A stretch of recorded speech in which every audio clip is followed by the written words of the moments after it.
नमस्कार, DD news पर आप दो टूक देख रहे हैं। मैं हूं अशोक श्रीवास्तव। महाराष्ट्र और झारखंड विधानसभा चुनाव के लिए प्रचार का शोर थम गया और अब 20 तारीख को मतदान होंगे और इस सप्ताह के अंतिम दिन यानी शनिवार का इंतजार कीजिए जब दोनों राज्यों के चुनाव नतीजे देश के सामने होंगे।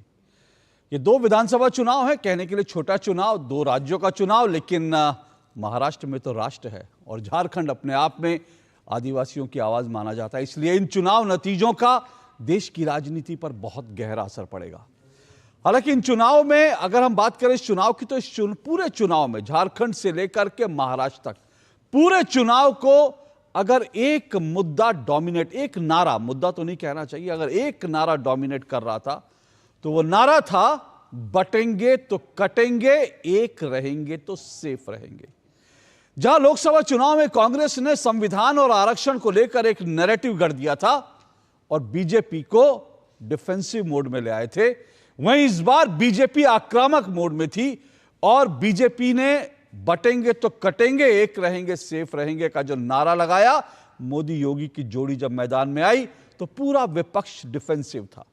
पूरे चुनाव में ऐसा लगा कि पूरा विपक्ष जो है, चाहे कांग्रेस हो, जेएमएम हो, उधर उत्तर प्रदेश की बात करूं तो वहां समाजवादी पार्टी हो, यूबीटी हो, एनसीपी हो, ये तमाम पार्टियां बीजेपी के नारे का तोड़ ढूंढती हुई नजर आई और इसीलिए बटेंगे तो कटेंगे, एक रहेंगे तो सेफ रहेंगे को लेकर तमाम तरह के अलग अलग किस्म के नारे गढ़े गए, अलग अलग किस्म के, इसका जवाब देने के लिए। लेकिन पूरी तरह से यह नारा डोमिनेट करता रहा। यह नारा इस हद तक डोमिनेट किया कि मल्लिकार्जुन खड़गे को मुंबई में जाकर योगी आदित्यनाथ के खिलाफ जो है आवाज उठानी पड़ी और कहा कि ये योगी नहीं बल्कि ये आतंकी की भाषा बोल रहे हैं। हालांकि योगी आदित्यनाथ ने भी उस पर जो पलटवार किया मल्लिकार्जुन खड़गे पर, उसके बाद से खड़गे जी बैकफुट पे चले गए। तो कुल मिलाकर ये जो बटेंगे तो कटेंगे का नारा था, एक रहेंगे सेफ रहेगा का नारा था, ये पूरी तरह से इस चुनाव में छाया रहा। हालांकि इस नारे का इंपैक्ट क्या होगा, क्या वास्तव में जिन लोगों को मैसेज पहुंचाना चाह रही थी बीजेपी इस नारे के माध्यम से, क्या वास्तव में वो बटे नहीं, क्या वो सेफ हैं, ये सब चीजें 23 तारीख को पता चलेंगी। लेकिन आज राहुल गांधी बटेंगे तो कटेंगे, एक हैं तो सेफ है के जवाब में एक सेफ ले आए, यानी तिजोरी ले आए। अब यह साफ है कि बीजेपी के एक नारे से कांग्रेस घबराई, इसलिए राहुल गांधी और कांग्रेस आज तिजोरी ले आई। एक नारे से घबराए, इसलिए आज वो तिजोरी ले आए। उस तिजोरी को खोला, तिजोरी खोली तो उसमें से पोस्टर निकला, वो पोस्टर निकला नरेंद्र मोदी का अडानी के साथ। और राहुल गांधी ने वही अडानी राग अपना फिर से आलापा और इस बार धारावी को निशाना बनाया, कहा कि धारावी जो है वो अडानी के हाथ बेच दी गई है, इस तरह के आरोप लगाए। दूसरी तरफ बीजेपी की तरफ से पलटवार हुआ जब राहुल गांधी एक सेफ यानी तिजोरी ले आए, तो बीजेपी राहुल गांधी के एक पोस्टर के जवाब में कई पोस्टर ले आई और बीजेपी के इन पोस्टरों में अडानी की तस्वीर कांग्रेस के हर बड़े नेता और राहुल गांधी के रिश्तेदारों के साथ थी। अब बीजेपी ने सवाल पूछा कि भाई राहुल गांधी ने जो सेफ, जो लॉकर खोला, जो तिजोरी खोली, उसमें से एक ही पोस्टर क्यों निकला? उसमें से अडानी के पोस्टर निकालने थे तो अडानी के पोस्टर रेवंत रेड्डी के साथ भी निकाल देते, अडानी के पोस्टर अशोक जो है गहलोत के साथ निकाल देते, अडानी के पोस्टर जो हैं वो रॉबर्ट वाड्रा के साथ निकाल देते, एक ही पोस्टर क्यों निकला? तो इस सब को लेकर बीजेपी ने पलटवार किया। अब इस सब के बीच चुनाव प्रचार खत्म हो गया, लेकिन यह चुनाव बड़ा दिलचस्प रहा और मैं फिर कह रहा हूं, अब असली खेल यह है कि ये जो पूरा का पूरा चुनाव है, एक नारे पर अगर ये चुनाव चला तो इस नारे का इंपैक्ट क्या होगा ये जानना जरूरी है। लेकिन राहुल गांधी ने आज जिस तरह से तिजोरी लेकर आए, पहले वो संविधान लेकर आए थे, इस बार तिजोरी लेकर आए, उससे ये भी साफ है कि राहुल गांधी को अब कहीं ना कहीं लग रहा है कि उनका जो संविधान, आरक्षण, ये तमाम जो मुद्दे थे, अब ये मुद्दे कारगर नहीं रहे हैं। हरियाणा चुनाव इसका नतीजा है, इसका परिणाम है और इसीलिए राहुल गांधी भी अब बीजेपी की पिच पर आकर खेल रहे हैं। लेकिन अब कुल मिलाकर देखना यह दिलचस्प होगा कि सबके बीच जब 23 तारीख को नतीजे आएंगे तो कौन सेफ होगा। बीजेपी ने तो राहुल गांधी को फेक कह दिया है, तो आज सवाल यह है कि बीजेपी का नारा 23 तारीख को फेक साबित होगा या राहुल गांधी फेक साबित होंगे, जिसको लेकर बीजेपी ने आज पोस्टर जारी किया। दो टूक में आज इसी पर चर्चा करेंगे। इससे पहले आगे बढ़े, आइए आपको आज के दिन के कुछ दृश्य दिखा देते हैं।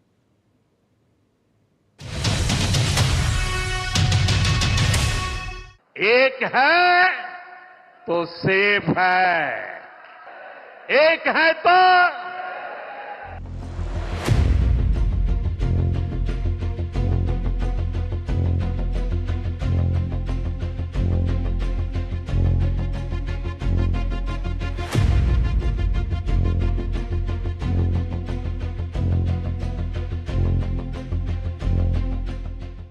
एक है तो सेफ है। एक कौन है? एक नरेंद्र मोदी जी हैं, अदानी जी हैं, अमित शाह जी हैं। सेफ है तो कौन सेफ है? अदानी जी सेफ हैं। कष्ट किसको होगा? धारावी की जनता को होगा। नुकसान किसका होगा? धारावी की जनता को होगा। जो हिंदुस्तान की स्मॉल और मीडियम इंडस्ट्रीज हैं, जिसका एक चिन्ह धारावी है, उसको एक व्यक्ति के लिए खत्म किया जाए। सेफ के दो अर्थ होते हैं, मगर जिसकी जैसी भावना है सेफ का अर्थ उसको वैसा ही समझ आएगा। सेफ का अर्थ सुरक्षा भी होता है, सुरक्षित रखना भी होता है।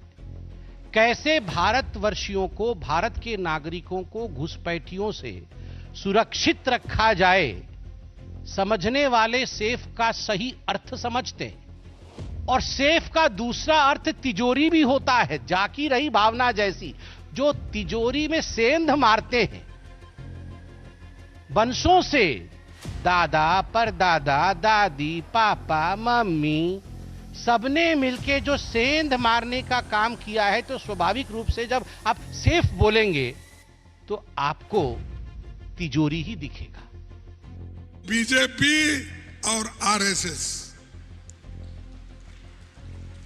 ये तो जहर के जैसा है। जहर मालूम है ना आपको? ये जहर सांप अगर एक बार काटा तो खत्म आदमी होता है, जहरीला सांप। तो इसलिए ये जहरीले सांप को आप मार देना चाहिए। मोहब्बत की दुकान की भाषा ये है कि जहरीला सांप है, भाजपा मार देना चाहिए। ये तो पराकाष्ठा है। नफरत से भरे लोग ये खुद देश में नफरत फैला रहे हैं। पहले इन्होंने धर्म के आधार पर देश का विभाजन किया, अब जातियों को जातियों में बांट बांट के फिर देश के टुकड़े टुकड़े करना चाहते हैं। लेकिन भारत की जनता इस नफरत का जवाब देगी।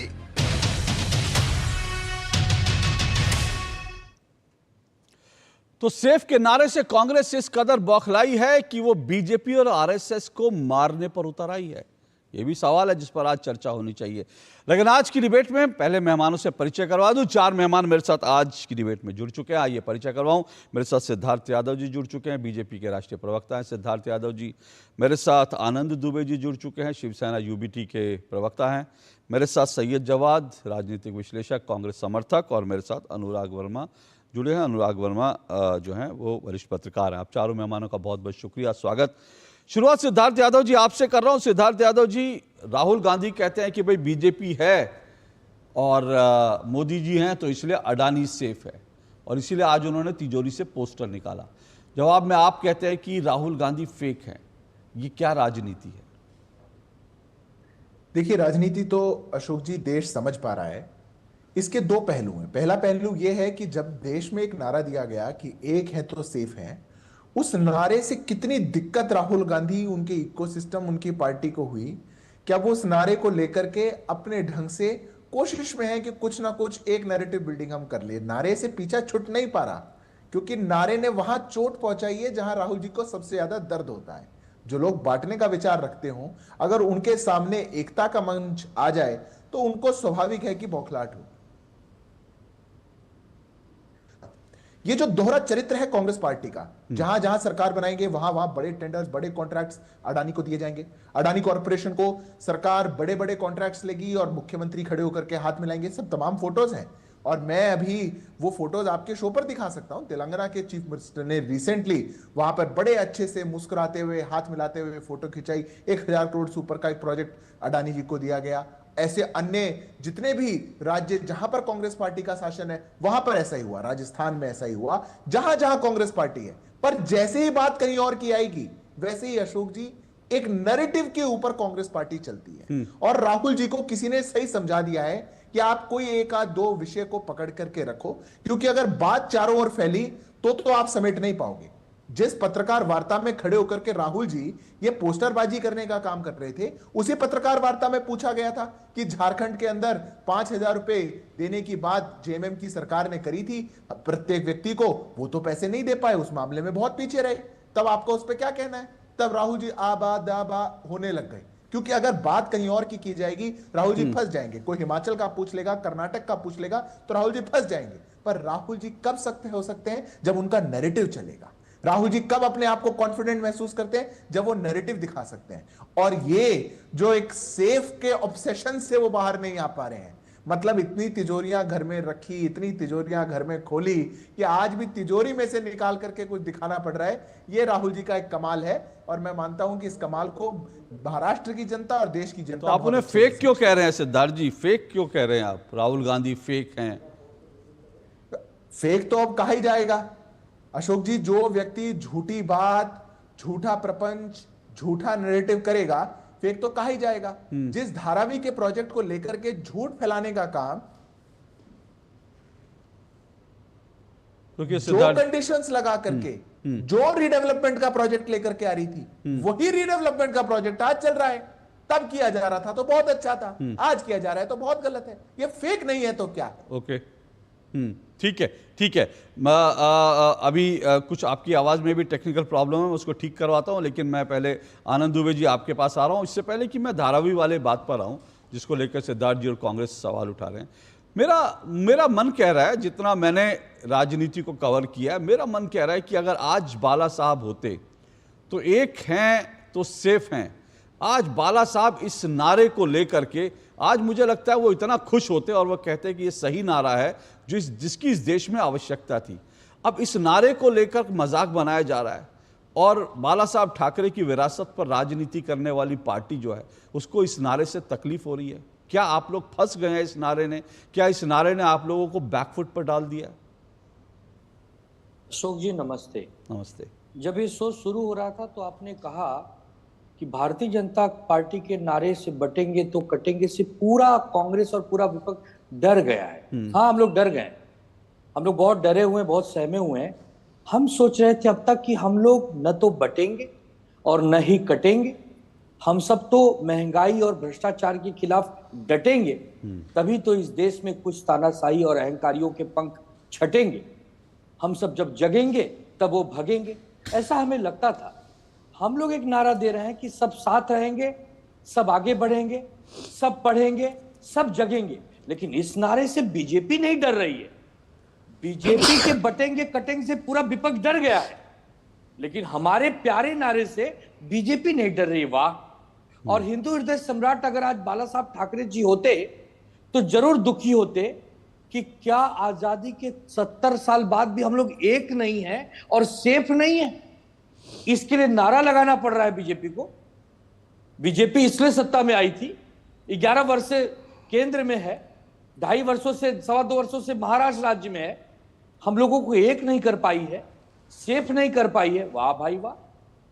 महाराष्ट्र का चुनाव होना चाहिए था किस नारे पर कि महंगाई, भ्रष्टाचार, बेरोजगारी को यहां से भगाएंगे। हिंदू, मुसलमान, सिख, ईसाई, छत्रपति शिवाजी महाराज को मानने वाला बहुत बड़ा वर्ग जो महाराष्ट्र में रहता है, उसको सुजलम सुफलम की दिशा में कैसे बढ़ाया जाए, कैसे नौकरियां जो पर राज्य चली गई लाखों की संख्या में उसे वापस लाया जाए, कैसे महंगाई को कम किया जाए, जो किसान भाई बहन आत्महत्या कर रहे हैं उनकी आत्महत्या कैसे रुके, कैसे विदर्भ और मराठवाड़ा के किसानों को एक अच्छी जिंदगी मिले, कैसे उनके लिए एमएसपी लाए। ये नारे कहां चले गए? ये उड़ गए चिड़िया उड़ गई लेकर या कहां विलुप्त हो गए समझ में नहीं आ रहा। कोई उत्तर प्रदेश के हमारे मुख्यमंत्री साहब है आदरणीय परम आदरणीय योगी आदित्यनाथ जी आके कह रहे हैं कि बटेंगे तो कटेंगे, एक रहेंगे तो सेफ रहेंगे, नेक रहेंगे, लेकिन एक बार भी ये नहीं कह पाए कि सब पढ़ेंगे तो सब आगे बढ़ेंगे, सब विकास की राह पर चलेंगे तो देश सुरक्षित हाथों में पहुंच जाएगा। हिंदू, मुसलमान, सिख, ईसाई, जिसको डॉक्टर बाबा साहब अंबेडकर जी ने एक संवैधानिक प्रक्रिया में वोट देने का अधिकार दिया है, उस मतदाता को देवेंद्र जी वोट जिहादी कहते हैं। आनंद दुबे जी, जिहादी है मुसलमान। आनंद दुबे जी, आज आप राहुल गांधी की भाषा बोल रहे हैं, वो ठीक है, बोलना भी चाहिए। अब आपका जो पूरा का पूरा जो ये आपका नजरिया होगा, मेरा नजरिया एग्जैक्टली बिल्कुल मेरा नजरिया ही है। स्वागत करता हूं लोकतंत्र। आनंद दुबे जी, मेरा नजरिया ही है, मेरी सोच ही है, इसीलिए मैं सवाल उठा रहा हूं। आप इससे सहमत हो सकते हैं, असहमत हो सकते हैं। वैसे मैं एक बात ये भी बता दूं, मैंने ये नहीं कहा डर गए हैं आप लोग, मैंने कहा कि आप लोग बैकफुट पर हैं। और ये कौन, ये तो पूरा देश जानता है। आप हो सकता है मेरी बात से असहमत हो, वो आपको पूरा अधिकार है। आपको लगता हो सकता है 23 तारीख को शाम को जब नतीजे आए और हम सरकार बना दें तब ये नारा फेल हो जाएगा, तब आप कहेंगे कि वो लोग डर गए। इस नारे को जनता ने नकार दिया। मैं तो कह रहा हूं एग्जैक्टली, मैंने तो कहा शुरू में ही कहा कि ये तो 23 तारीख को टेस्ट होगा कि ये नारा जो है किस हद तक। लेकिन अगर विपक्ष जो है इस नारे के जवाब में, अगर वो राहुल गांधी अपनी संविधान की लाल किताब छोड़कर तिजोरी लेकर आ रहे हैं, और अगर अखिलेश यादव आए दिन उसके जवाब में नए नए नारे, समाजवादी पार्टी के दफ्तर के बाद रोज इसके जवाब में एक नया नारा, और 2 दिन वो नारा चलता है, फिर वो गिर जाता है, फिर दूसरे दिन बाद नया नारा आता है। लेकिन वहां से मेरी बात पूरी हो जाए, मैंने आपको बड़े धैर्य से सुना। वहां से रोज नए नारे आते हैं, रोज गिरते हैं, फिर दूसरा नारा आता है, लेकिन वहां एक नारा टिका हुआ है, उसके जवाब में आप लोग रोज नए नारे गिरा रहे हैं। तो कोई भी राजनीतिक विश्लेषक, छोड़ दीजिए मेरी बात, दुनिया में किसी भी राजनीतिक विश्लेषक से पूछेंगे तो वो यही कहेगा कि इस नारे ने आप लोगों को बैकफुट पे ला दिया। लेकिन आप लोग ठीक है, और आज राजनीतिक लड़ाई लड़ रहे हैं, आप लोग क्यों मानेंगे, और आपको मानना भी नहीं चाहिए। जब तक एक एक वोट ना गिर जाए, आप लोगों को बैकफुट पे मानना भी नहीं चाहिए। लेकिन मेरा सवाल है कि आपको एक रहेंगे, सेफ रहेंगे से दिक्कत क्या है? और आप अगर कह रहे आप अगर कह रहे संविधान ने सबको दिया है, तो संविधान में तो फतवे का जिक्र नहीं था कि संविधान में फतवे दिए जाए। मैं तो आप लोगों को इस बात की बधाई देता हूं सर, कि बाला साहब ठाकरे जो नहीं कर पाए वो उद्धव ठाकरे जी ने कर दिखाया। क्योंकि बाला साहब ठाकरे अपनी जिंदगी में कभी भी शिव सैनिकों के लिए फतवा नहीं ले पाए, लेकिन उद्धव ठाकरे ने इतना बड़ा काम कर दिया कि उद्धव ठाकरे शिव सैनिक के हर उम्मीदवार के लिए वो मौलाना साहब का फतवा ले आए कि भाई शिव सैनिकों के लिए। इसके लिए आपको बधाई देता हूं सर। हो गया आपका? बिल्कुल हो गया। बोलूं? बोलिए। चलिए मान लीजिए कि हम एक पल के लिए बैकफुट पे आ गए। आप एक बात बताइए, अजीत दादा पवार और पंकजा मुंडे का नाम सुना है आपने? बिल्कुल सुना है। वो लोग क्या कह रहे हैं इस बटेंगे कटेंगे नारे पर? क्या कह रहे हैं जरा वो बताइए। बिल्कुल उन्होंने विरोध किया। उन्होंने विरोध किया। अच्छा। हाँ। जहां आपस में एक गठबंधन में सब लोग एक साथ नहीं है, जहां अंतर कलह चरम पर है, वहां की बात नहीं हो रही है। और किस नौमानी से हमने फतवा जारी करने को कहा? अरे उन्होंने आपके सारे उम्मीदवारों के लिए फतवा जारी किया है। क्या हमने उसने आपके सारे 280 उम्मीदवारों के लिए फतवा जारी किया है। नौमानी बीजेपी का आदमी हो सकता है। अच्छा, हमें क्या पता?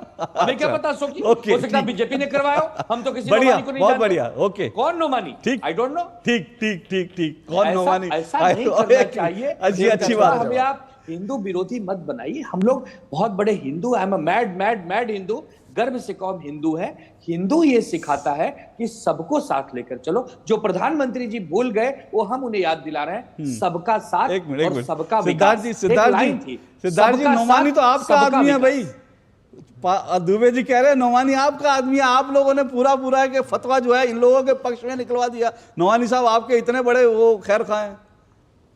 देखिए कमाल की बात है अशोक जी, फतवा निकाला इनके पक्ष में, पत्र निकाला इनके पक्ष में। आदमी हमारा था तो एक पत्र आप निकाल दो दुबे जी, कह दो कि जो समर्थन नोमानी जी ने दिया है हम इसको खारिज करते हैं, हमें उनका समर्थन नहीं चाहिए। एक वीडियो करके हाँ। एक पत्र में लिख देना दुबे जी, आप एक पत्र में लिख करके दे दो कि ये जो मांगे हैं नोमानी जी की, ये जो IOML की मांगे इनको हम मना करते हैं। अब ये कह रहे हैं I am a mad Hindu, और बाबा साहब भीमराव अम्बेडकर जी का नाम ले रहे थे कि जो संविधान में सबको अधिकार देकर के गई। IOML ने 17 मांगे निकाल करके आपसे कंडीशनल सपोर्ट मांगा, और उस मांगों में लिख दिया कि 10% का रिजर्वेशन मुसलमानों को दो, आप 1000 करोड़ रुपए वक्फ के बोर्ड को दो, आप मुसलमानों को पुलिस में ज्यादा भर्ती करो, मुसलमान दंगाइयों को 2012 से 24 के बीच में जो जेल गए हैं उनको बाहर छोड़ दो। आप चुप हैं। वो आपको समर्थन दे रहे हैं इस आधार पर। अरे आप कह दीजिए ठीक। ऐसी मांगे करने वाला व्यक्ति ये अनकॉन्स्टिट्यूशनल है, कानून के नहीं, खिलाफ है, हम इनका विरोध करते हैं, हमें इनका वोट नहीं बहुत चाहिए। ठीक कहा। आनंद जी, आपके पास एक ऑप्शन है कि आप लोग चिट्ठी जारी करके कहें कि हमें भैया नोमानी और उनके फतवे की जरूरत नहीं है, हम जनता के लिए काम कर रहे हैं, जनता के साथ है, हमें किसी फतवे। क्या आपकी पार्टी की तरफ से ऐसा कोई चिट्ठी निकली है अभी तक? क्या पहले तो अशोक जी बड़ा हास्यास्पद है, आप लोग तो इतने वरिष्ठ पत्रकार हैं, ये सिद्धार्थ यादव जी तो बीजेपी के राष्ट्रीय प्रवक्ता है। इस लोकतांत्रिक प्रक्रिया में अगर कोई नोमानी नाम का एक अपने आप को अगर इस्लामिक गुरु या धर्म गुरु जो भी कहता हूं, उसने अगर चिट्ठी लिख के दी है, तो अब उसके खिलाफ हम एक चिट्ठी लिखे कि नहीं भैया, अगर आपने हमारे लिए चिट्ठी लिखी है तो आपके समर्थन की कोई आवश्यकता नहीं। समय इसमें नष्ट करूं या अपनी बात जनता तक जाकर अपने बातों को, अपने इतिहास को जनता के सामने बताऊं, अपने भविष्य काल की चीजों को बताऊं। 5 लाख चिट्ठियां आई हैं हमारे लिए समर्थन की। सबको चिट्ठी लिखो, सिद्धार्थ यादव जी, सबको चिट्ठी लिखो। आप आ जाइए मुंबई, साथ में लिखते हैं, साथ में लिखते हैं चिट्ठी। 5 सेकंड अरे वाह। चिट्ठी, हाँ। अब देखिए अशोक जी, चिट्ठी इनको लिखनी नहीं, कल इनके अरे कौन नोमानी, किसका नोमानी, कौन? मैं तो कभी कभी लगता है कि यार ये लोग कौन है यार। मतलब दुबे जी, मैं फैक्ट की एक बात बता रहा हूं, आप भागिए मत। आपको चिट्ठी लिखनी नहीं, कल आपके एनसीपी शरद पवार गुट के एक गठबंधन का एक उम्मीदवार जाकर के मौलाना से क्यों मिलकर के आया? अरे वो जाएगा, अरे क्यों अरे फोटो एक खिंचा रहे? मौलाना बैन हो गया है, मौलाना बैन हो गया है भारत से। अच्छा, आप बैन हो मौलाना गया। को नहीं मिला जा आप सकता, उसके साथ मिलेंगे, मौलाना को फोटो मिलना खिंचवाएंगे, जुलना बंद हो गया, फोटो मतलब मौलानाओं से खिंचवाएंगे, नहीं मिला डालेंगे, जाएगा। पत्र वाह नहीं सिद्धार्थ लिखवाएंगे, जी, वाह, पत्र निकालने के लिए तो वाह, आपके पास समय नहीं है। मतलब दुबे जी, फोटो कौन खिंचवाने के लिए मौलाना, समय है। कोई अरे किसको कमाल मिल बात रहा है। है, आप हमें इसकी पत्र के लिए जानकारी तो नहीं मेरा है। साथ मांग रहे हम हैं कि मैं शिवसेना मुंबई के आऊं और प्रवक्ता आपके साथ है। पत्र लिखवाऊं। अगर मैं फोटो के लिए पूछूं क्यों नहीं सिद्धार्थ मेरा यादव साथ? जी, फोटो के लिए- सुनिए, आपके सुनिए आरपीआई सर। का एक नेता कल एक मौलाना को मिला जाकर कमाल बात है में। दुबे जी। अब सुनिए। आप तो मैं उसकी पता लिखवाऊं, लगाइए, फोटो आप खुद सीबीआई खिंचवा इंक्वायरी लीजिए। लगाइए उस पर, ओके, जांच एक एक करवाइए सुनिए CBI। सुनिए सुनिए, एक एक करके। मतलब मुझे लगता है जो दुबे जी ने कहा कि भाई वो नौमानी को नहीं मानते, वो किसी फतवे को नहीं मानते, और लेकिन उनके पास समय नहीं है कि वो चिट्ठी लिख सके। नहीं, समय नहीं है, बिल्कुल समय नहीं है, बिल्कुल समय नहीं, नहीं, पार्टी के पास busy समय है, नहीं, बिल्कुल समय नहीं नहीं, है। बहुत बिजी, तो- बहुत बिजी। 23 अच्छा। तारीख को आपकी विदाई करके समय मिलेगा। अच्छा विदाई, लाडली विदाई और योजना। उसके बाद 14 में से वो तो कितनी जवाब- मांगे, और उसके बाद 17 में से कितनी मांगे जो है वो उनकी विदाई होगी, और कितनी लागू होंगी? जो 17 मांगे आई हैं तो हम 23 तो के बाद। जानते ही नहीं, हम तो नोमानी को जब नहीं जानते तो मांगो क्या जानेंगे। नहीं, अरे क्या बहुत अशोक innocent जी? है, आपके सहयोगियों बहुत ने तो innocent है। सहमति दे दी है। नहीं, हमें नहीं पता, कांग्रेस हमें ने, नहीं पता। मतलब हमारे आपके 500 आपके यहाँ कोई सहयोगी हैं। कोऑर्डिनेशन नहीं होता पार्टी हमारे में? पास 500 सहयोगी है देश में, 500 बहुत सारे आपके सहयोगी हैं। 500 सहयोगी हैं? जी, बहुत सारे, लाखों में सहयोगी। मुझे लगा एनसीपी और शरद पवार जी और कांग्रेस के साथ महाराष्ट्र आप की मिलकर 13 लड़ रहे हैं। करोड़ जनता हमारी सहयोगी है, महाराष्ट्र की हाँ। 13 करोड़ जनता हमारी लड़ाई लड़। तो उसमें एक है तो सेफ है, नहीं है वो जनता के हम लिए सब ना? एक हैं, ऑलरेडी एक हैं। हाँ, हमें लग रहा है हम एक हाँ, हैं। हाँ। कोई बताए, कोई सर्टिफिकेट दे ओके, तो हम ओके, मानेंगे, ऐसा थोड़ी है। ओके, बुद्धू थोड़ी ओके, है हम लोग। ओके, तो हाँ, नहीं बिल्कुल ठीक है। जनता को मानते हैं ना, हाँ, आनंद जी, नहीं, आनंद नहीं, जी, मुझे- जनता को मानते हैं। मुझे लगता है टीवी पे बैठ के भी कुछ बोल महाराष्ट्र, देंगे, एक मिनट आ रहा हूं, मंच पे बाकी मेहमान, मुझे लगता है जो आनंद जी ने कहा कि उनके पास समय नहीं है, देश की जनता भी जाने कि अगर नौमानी का जवाब देने का, मुझे लगता है अगर बाला साहब ठाकरे आज होते तो वो नौमानी जैसे व्यक्ति को, और ये जो उलेमा बोर्ड जो जिन्ना वाली मांगे लेकर आई है ना,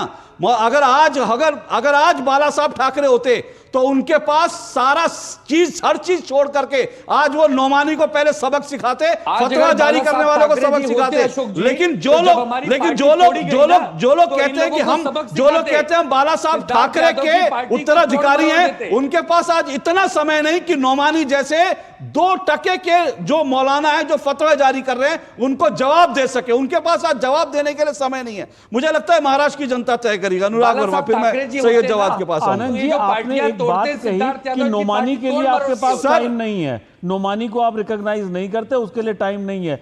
आपने नहीं जानते नौमानी। राहुल गांधी को अपना नेता मान लिया है, अपने बाला साहब ठाकरे की विचारधारा का पालन करते हुए। क्या आपने राहुल गांधी को अपना नेता माना है या नहीं माना है? वो नेता प्रतिपक्ष है भारत के, आपने माना है नेता प्रतिपक्ष, या आपने अभी तक उनको पप्पू समझा है?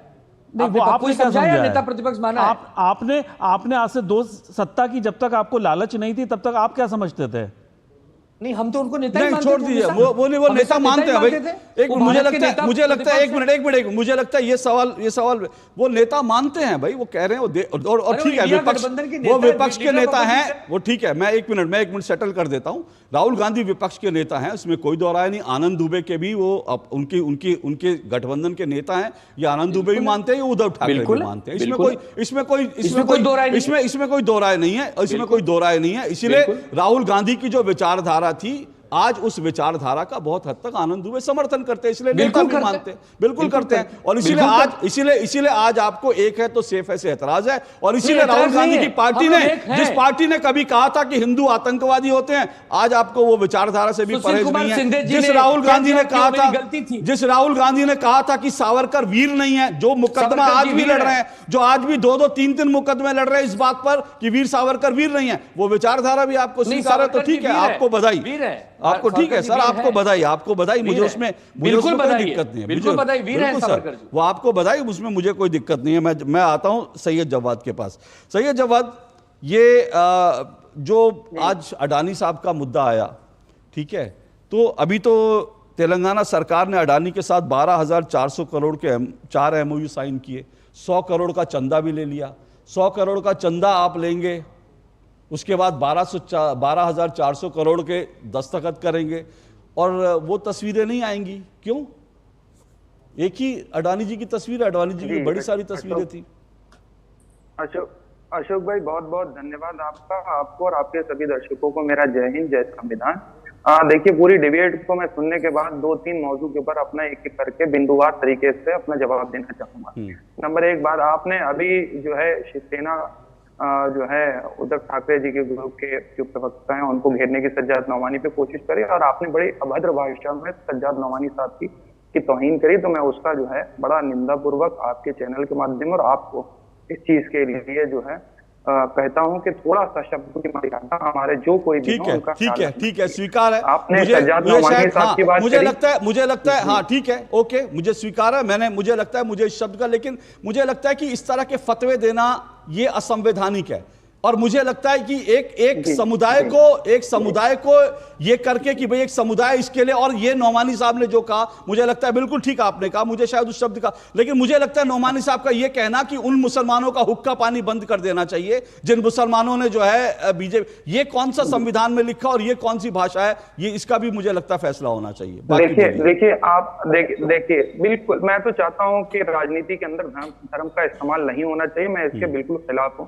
लेकिन आप बताइए, अभी उद्धव ठाकरे जी से अभी विश्वनाथ महाराज जी, शंकराचार्य जी मिलकर के आए थे, आपने उनका जिक्र नहीं करा, उनको भी बताना चाहिए तो उन्होंने क्या शब्द बोले, भी आपको देश की जनता को पहचानना चाहिए।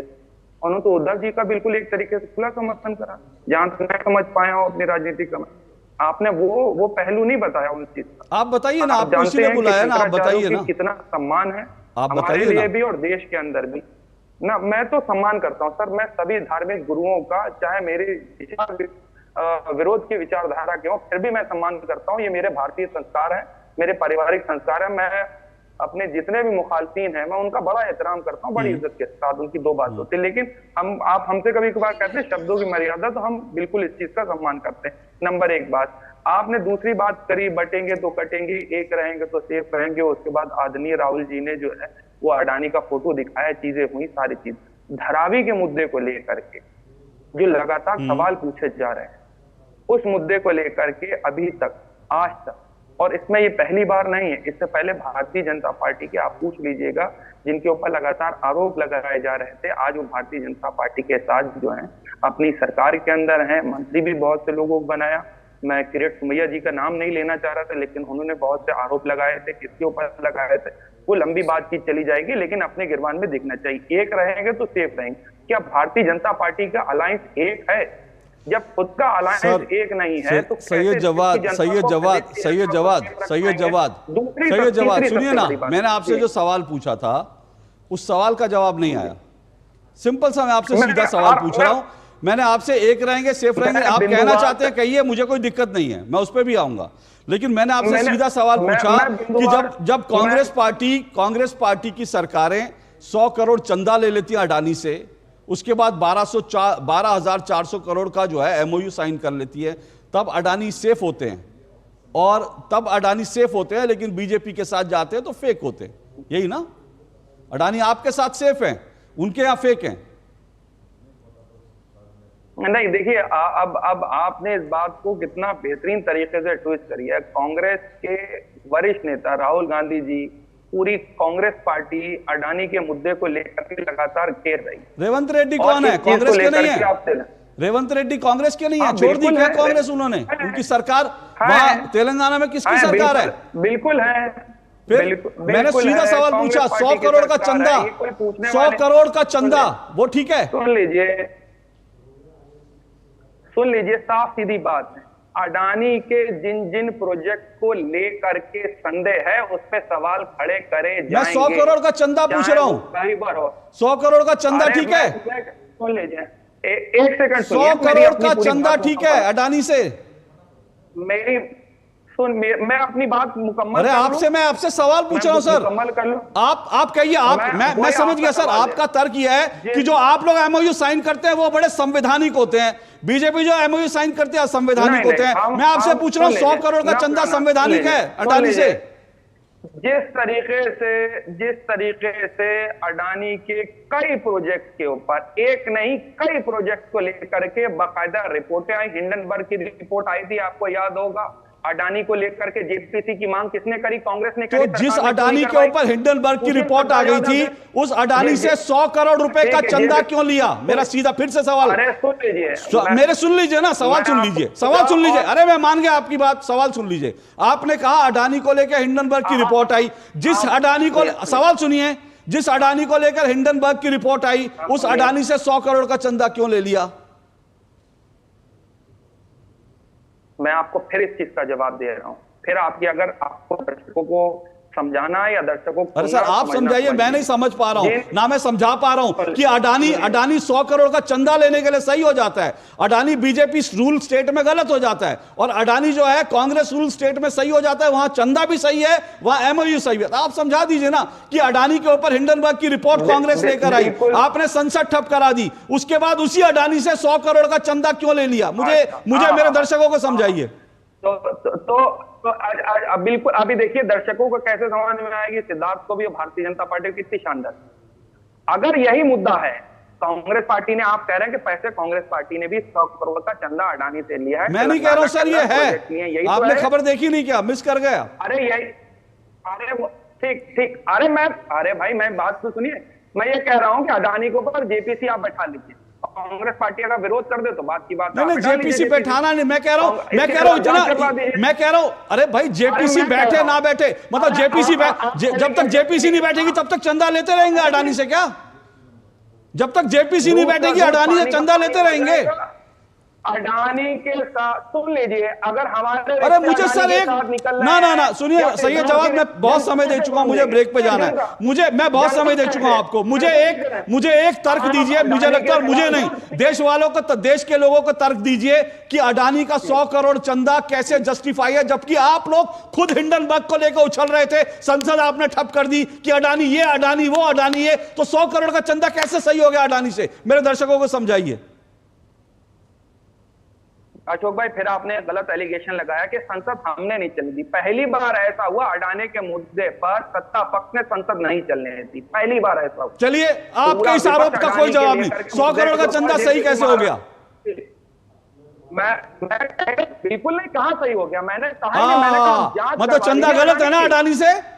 बिल्कुल। तो आज आप जैसे, अब आप सुनिए, अब जैसे आनंद दुबे अब तक कह रहे थे कि समय नहीं है, आप भी कह दीजिए कि 100 करोड़ का चंदा लौटाने का समय नहीं है आप लोगों के पास, कांग्रेस के पास, आनंद दुबे साहब के पास फतवे का जवाब देने का समय नहीं है, आपके पास 100 करोड़ चंदा लौटाने का समय नहीं है। धारावी की जो लैंड है वो किस तरीके से जा रही है, उसका जवाब दीजिए। ये कोई बात ही नहीं हुआ, आप बताइए। सुनिए, ओके, आपने धारावी पे पूछा, मैं सिद्धार्थ यादव के पास जाऊंगा, उसके बाद अनुराग आपके पास आऊंगा। आपने बहुत सही कहा, मैं ये कह रहा हूं धारावी को लेकर के धारावी में गलत दे दिया गया, लेकिन 100 करोड़ का चंदा मैं बार बार पूछ रहा हूं, मुझे लगता है देश ये जवाब नहीं मिला कि आप धारावी में उसको गलत कर दिया, लेकिन 100 करोड़ का चंदा कैसे सही हो जाता है भाई? 100 करोड़ का चंदा आपकी सरकार ले लेगी अडानी से, और चंदा लेने के बाद सीधा सीधा 12,400 करोड़ का उनको एमओयू साइन हो जाएगा। अब इसमें क्या मतलब है, देश समझे। लेकिन सिद्धार्थ यादव जवाब दीजिए, वो धारावी को लेकर सवाल उठा रहे हैं। उनके पास 100 करोड़ का अभी समय नहीं है उनके पास। जब समय होगा 23 तारीख के बाद, तो जैसे आनंद जी ने कहा, कांग्रेस भी 100 करोड़ का चंदा जैसी समय मिलेगा आप लोगों को चुनाव में हराएंगे, फिर वो 100 करोड़ का चंदा भी वापस कर देंगे कि हमें चंदा नहीं चाहिए अडानी साहब का। समय नहीं है अभी उनके पास भी। देखिए अशोक जी, सैयद जवाद जी मैं तो शुभकामनाएं, उनको मित्र हैं, वो अपना पॉलिटिकल प्रोस्पेक्ट किसी पार्टी में ढूंढ रहे हैं। आप कठिन प्रश्न पूछेंगे, वो कैसे उत्तर देंगे। अब 100 करोड़ का चंदा ठीक है, गलत है, उनकी मजबूरी है कि वो कैसे करवा लीजिए। पर सच्चाई की बात यह है कि धारावी की बात उन्होंने उठाई, क्योंकि बात तो कांग्रेस की करनी है, जो राहुल जी बता रहे हैं वही करनी है, पर जवाब उनकी तरफ से नहीं देना, ये अच्छी बात है। धारावी के अंदर जो पहले रीडेवलपमेंट को लेकर के महाविकास अघाड़ी के समय जो टेंडरिंग की गई थी, जो कंडीशंस रखी गई थी, चूंकि कुछ रेलवे की कुछ और जमीन ऐड हुई, उस पार्ट को छोड़ करके वो कंडीशन सेम रखी गई। वहां पे रीडेवलपमेंट होना चाहिए, इसमें कोई दो राय नहीं। धारावी के हर एक व्यक्ति को वहां पे रहने का अवसर मिलेगा, इसमें कोई दो राय नहीं। वहां सबको जो नए मकान बनेंगे, जो जिनका उद्योग वहां पर चल रहा है, उनको उसी अनुपात में उद्योग का स्थान मिलेगा, इसमें कोई दो राय नहीं। पर महाविकास अघाड़ी करे तो ठीक, महायुति ने कर दिया तो गड़बड़। महाविकास अघाड़ी टेंडर निकालती है तो सबसे अच्छा काम करती है, पर अगर फेयर टेंडरिंग प्रोसेस में देश की किसी कॉर्पोरेशन, छोड़ दीजिए अडानी ने लिया किसने लिया, या तो आप आइए और सामने तुरंत खड़े होकर के 4 कागज रखिए और कहिए टेंडरिंग प्रोसेस हुई थी, इस टेंडर में ये गड़बड़ हुई, ये टेक्निकल बिड गलत थी, ये फाइनेंशियल बिड गलत थी, और फिर भी उनको दिया गया। कोई बात नहीं है, कोई सबूत नहीं है अशोक जी, एक लाइन, एक कागज, एक शब्द नहीं है, मात्र नैरेटिव बिल्डिंग सुबह से शाम। अगर किसी कॉर्पोरेशन ने फेयर टेंडरिंग प्रोसेस से आपकी पुरानी बनाई हुई कंडीशंस पर एक मैं आनंद जी से जवाब लूंगा इसका, रुकिए, सहमत है, तो मुझे नहीं लगता कि उस पर कोई नैरेटिव बिल्डिंग करनी चाहिए, अन्यथा विकास के हम सारे रास्तों को ऐसे रोकते जाएं। ओके आनंद जी सवाल यह है कि जो कह रहे हैं भाई टेंडर तो इसका आपकी सरकार में हुआ था। अब आज जो है विनोद तावड़े जी ने उन्होंने बड़ी आरोप लगाया, उन्होंने बड़ी बात की, उन्होंने कहा भाई टेंडर क्योंकि एक अबू धाबी के शेख को नहीं मिला, तो क्या राहुल गांधी चाहते थे अबू धाबी के शेख को टेंडर मिले? क्या ये परेशानी, क्योंकि टेंडर की प्रक्रिया आपने शुरू की थी?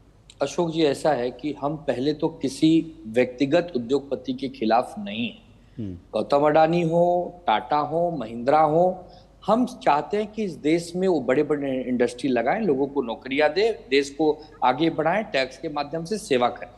बात हो रही है कि गौतम अडानी मुंबई में धारावी को क्यों नष्ट करना चाह रहे हैं। आप जानते हैं अशोक भाई कि धारावी मुंबई में करीब 550 एकड़ के ज्यादा क्षेत्रफल में फैला हुआ एक झुग्गी झोपड़ी का एक ऐसा शहर है बीचों बीच, जहां लोग वहां रहते भी हैं और उसी घर में रहते हुए वहीं उद्योग भी करते हैं।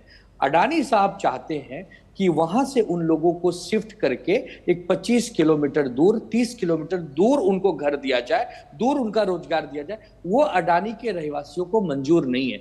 हम कोई धारावी के दुश्मन नहीं है, हम तो वही बात कह रहे हैं ना। अभी सिद्धार्थ यादव जी ने भी माना कि लोगों के घर वहीं बनेंगे, उनके कुटीर उद्योग वहीं रहेंगे, स्मॉल सेकेंडरी वहीं। अरे भाई यही तो हम चाहते हैं, लेकिन आपसे जो मौखिक रूप से कह रहे हो ना, ये आप नॉर्म्स में लाओ, एक प्रेस कॉन्फ्रेंस करो कि भैया धारावी में जो लोग हैं वो वहीं रहेंगे, उनका उद्योग वहीं चलेगा। अरे नॉर्म्स में है, यानी एक मिनट सिद्धार्थ जी आप जवाब दो, उससे पहले एक मिनट, यानी आपको अडानी को टेंडर गया इससे परेशानी नहीं है, आप उन टर्म्स कंडीशन से आपको दिक्कत है कि अगर उनको वहां से हटाया कहीं आपको उससे समस्या है। एग्जैक्टली हमें अडानी से क्या लेना है, हम थोड़ी कोई अडानी के दुश्मन है। तो शिवसेना यूबीटी को अडानी से तकलीफ नहीं है, शिवसेना यूबीटी को टेंडर अडानी के पास गया उससे तकलीफ नहीं है, उनको इस प्रोजेक्ट से नहीं, लेकिन वो प्रोजेक्ट जिस तरह से जो है उसको इंप्लीमेंट किया जा रहा है उससे तकलीफ है। सिद्धार्थ जी बोलिए, जिस भ्रष्टाचार का शक है उससे हमें दूरी बनानी है। बोलिए सिद्धार्थ जी बोलिए। देखिए अभी दुबे जी ने लास्ट में बोलते बोलते सच बोल ही दिया। उन्होंने कहा जो शक है, शक पे देश नहीं चल रहा है, टेंडर हो चुका, कंडीशंस लिखी है, वो कंडीशन उठा करके बताइए कि ये कंडीशन गलत है। बताइए दुबे जी, आप टेंडर उठाइए, डॉक्यूमेंट है, पब्लिक रिकॉर्ड है, कॉर्पोरेशन से फाइनेंशियल बिड मांगे गए थे, कंपनियों ने भरे, जिसकी सबसे अच्छी बिड थी उसको कॉन्ट्रैक्ट मिला, उसको क्या बनाना है ये ब्लैक एंड व्हाइट में है। ये शक के आधार पे चलेगा क्या? या फिर धारावी में आप कह देंगे तो अभी कहेंगे वो अभी बना देते हैं, पहले नहीं बनाना मतलब था। आपने नहीं बनाते, पहले बनाना 10 लाख था। धारावी सब कुछ कागज पे है, विश्वास इतना पे बड़ा उंगली उठा कॉन्ट्रैक्ट दिया गया और आप मतलब जो बैठ के 10 टीवी लाख पे कह रहे हैं, धारावी हमें कर शक है इस आंदोलन बात का। कर रहे हैं, शक से नहीं होगा, आपके नजर में मूर्ख है। मैं आपके बीच में नहीं बोलता हूं, मतलब पर आप जो ये झूठ और आपने प्रपंच कैसे टीवी पे बैठ सर्टिफिकेट करके कैसे दे दिया आपको? ओके, आपने ओके। कैसे सर्टिफिकेट दे दिया भाई? Okay, okay. आपने सर्टिफिकेट कैसे दे दिया? ओके, एक मिनट जो रुको। 10 लाख सर्टिफिकेट दे धारावी दिया। कर सड़कों पे उतर कर आंदोलन कर रहे हैं अडानी के खिलाफ, वो लोग कौन है फिर? नहीं, अरे दुबे जी आप अपनी चिंता कर लो ना, बहुत 1 प्यारा लाख लोगों की टेंडर, ऐड में मत बहुत छूटो। प्यारा आप लिखा अपनी हुआ है, चिंता करो, बहुत आप कहोगे प्यारा, मेरे को बढ़िया, ये गड़बड़ है, लेकिन जब मेरे को जनता ये ही गलत सड़कों लगता पे उतरी है, वो नहीं हम बोल उनका पा रहे आप। नेतृत्व ओके, कर रहे हैं, ओके, तब ओके, आप उसके चलिए खिलाफ खड़े हो जाए। चलिए मैं एक ब्रेक लेता हूं। मुझे लगता है कि ये धारावी वाला मामला भी जो है 23 तारीख को सेटल हो जाएगा, इसमें दोनों पार्टियों का। लेकिन आनंद दुबे जी ने एक बात कही, सिद्धार्थ यादव जी दूसरी बात कह रहे हैं। आनंद दुबे कह रहे हैं कि वो प्रक्रिया, सिद्धार्थ यादव कह रहे हैं कि प्रक्रिया तो लिखी हुई है, तो आनंद दुबे कह रहे हैं कि वहाँ लोग प्रदर्शन कर रहे हैं। अब चुनाव के बाद, चुनाव के समय में कई तरह के प्रदर्शन होते हैं, अब उसमें धारावी का प्रदर्शन अगर जेन्युइन होगा तो मुझे लगता है चुनाव के बाद भी चलेगा।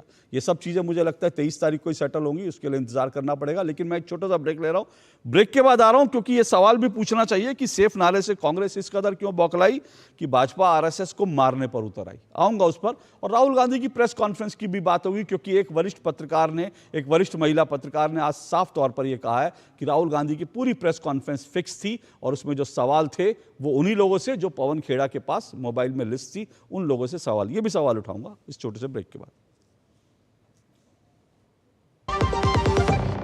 आपके घर के खाने में रेस्टोरेंट जैसा स्वाद ले आए MDH का शाही पनीर मसाला। पनीर को क्या मस्त बना डाला। सुनो, एक अच्छी इंश्योरेंस पॉलिसी AI से पूछते हैं।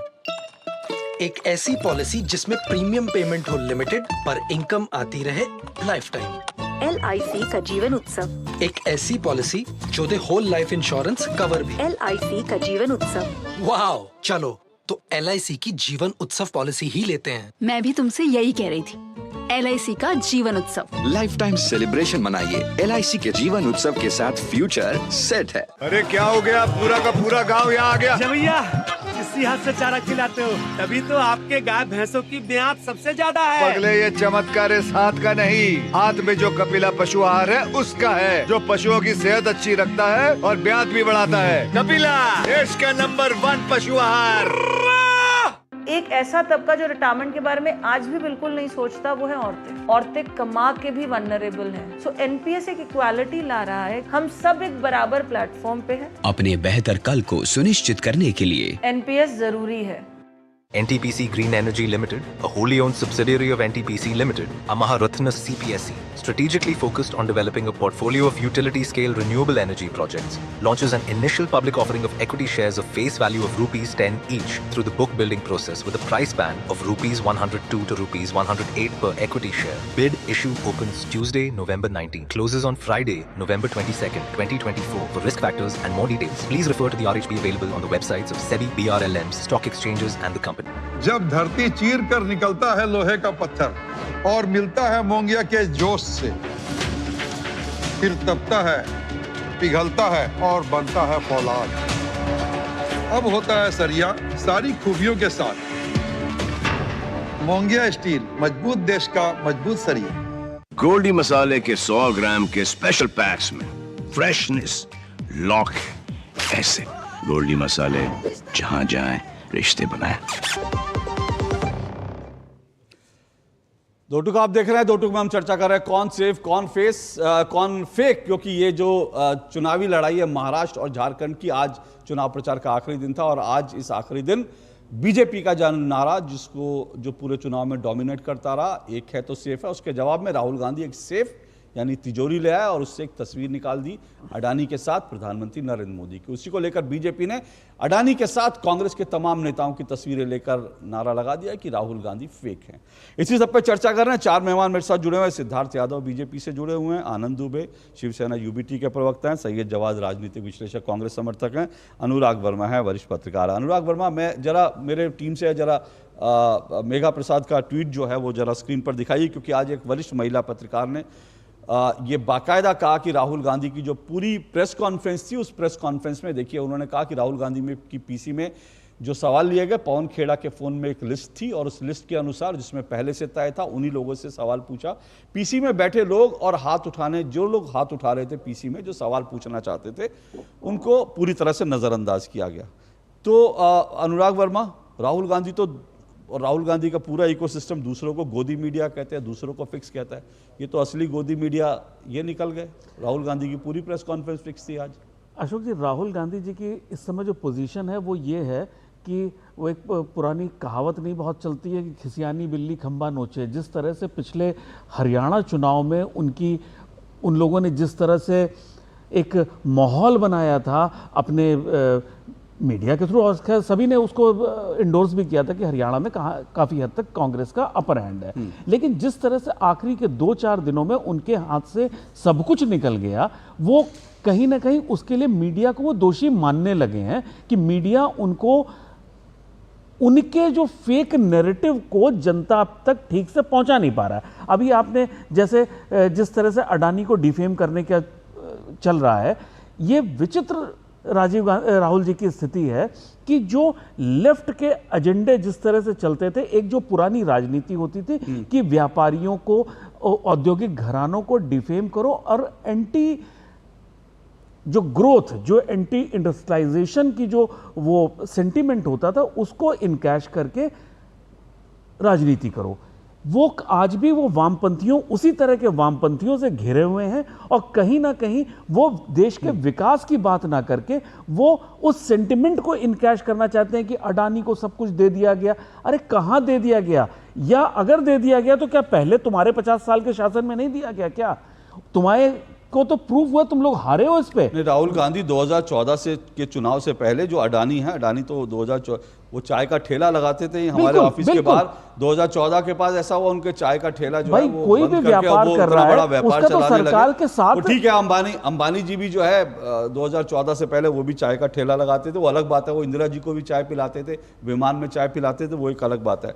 लेकिन मैं फिल्में भी बन चुकी हैं। मैं आनंद दुबे जी, आपसे एक सवाल, उसके बाद सैयद जवाद आप इस पे रिस्पॉन्ड करें। सेफ का नारे से ये क्यों, आप कह रहे हैं एक रहेंगे सेफ रहेंगे का नारा, आनंद जी आपको लगता है कि ये ठीक नहीं है? सबके जो है सब लोग साथ हैं, आप कह रहे हैं पूरा देश साथ है और कोई ज़रूरत नहीं है। भाजपा और आरएसएस को आज जो खड़गे जी ने कहा कि भैया ये तो जहरीले सांप हैं, इनको मार देना चाहिए, ये भाषण का वो ठीक है क्या? अब इसके जवाब में आप पुराने भाषण बीजेपी के दे सकते हैं, लेकिन ये आज का भाषण है, इसलिए मैं आज का आपसे संदर्भ में पूछ रहा हूं। आनंद जी की आवाज आनंद जी की आवाज दीजिए।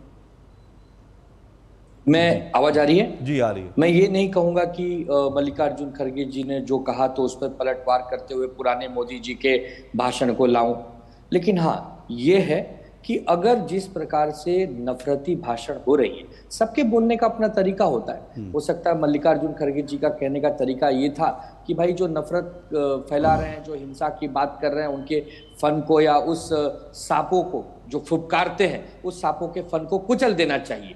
तो इसमें तो किसी का ऐसा कोई व्यक्तिगत नाम लेकर तो कुछ कहा नहीं जाता। ये मुहावरा और कहावतों के रूप में कहा जाता है कि भाई आप अगर जहर बोएंगे या जहर फुफकारेंगे तो आपके जहर को हम निकाल देंगे, फेंक देंगे। ये चलता है राजनीति में।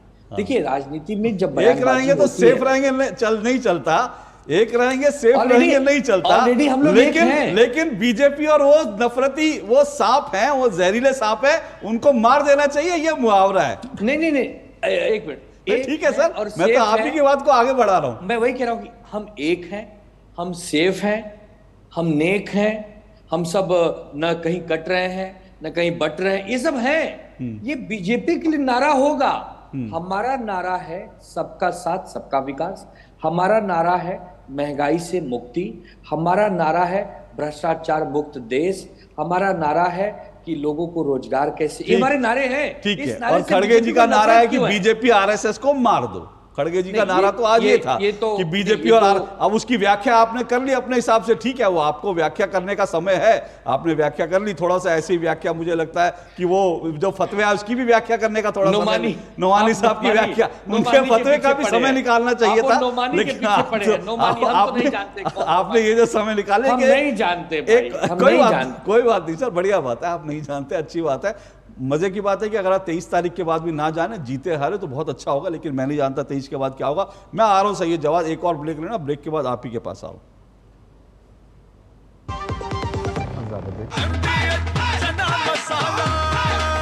अब छोलिया हो या लोबिया, सफेद चने या काले चने, सब कुछ मजेदार बने। मेरी पसंद, मेरी पसंद, मेरी पसंद, मेरी पसंद, हमारी पसंद, हम सबकी पसंद। मजबूत देश का मजबूत सरिया हो गया स्टील। ये विशाल है ना, इसका सब प्रॉपर चलता है। कल उसके बैंक अकाउंट में 15,000 रुपए का फ्रॉड हुआ है, पता है? इसको तो कोई टेंशन ही नहीं होती है, देखना। टेंशन क्यों? मेरी कोई गलती नहीं थी। फिर भी फ्रॉड होने पर मैंने तुरंत बैंक को इन्फॉर्म कर दिया। आरबीआई कहता है अगर आपके अकाउंट से किसी ने धोखे से पैसे निकाले हैं तो बैंक को जल्द से जल्द इन्फॉर्म कीजिए। 3 दिन के अंदर इन्फॉर्म किया तो कोई नुकसान नहीं होगा। जितना लेट करोगे उतना ज्यादा नुकसान। और सुन, सब चलता नहीं है, प्रॉपर चलाना पड़ता है। आरबीआई कहता है जानकार बनिए, सतर्क रहिए। मुथूट फाइनेंस गोल्ड ओवरड्राफ्ट, ब्याज सिर्फ उतने ही दिन का भरिए जितने दिन पैसे इस्तेमाल कीजिए। आज ही कॉल कीजिए 1-800-313-1212।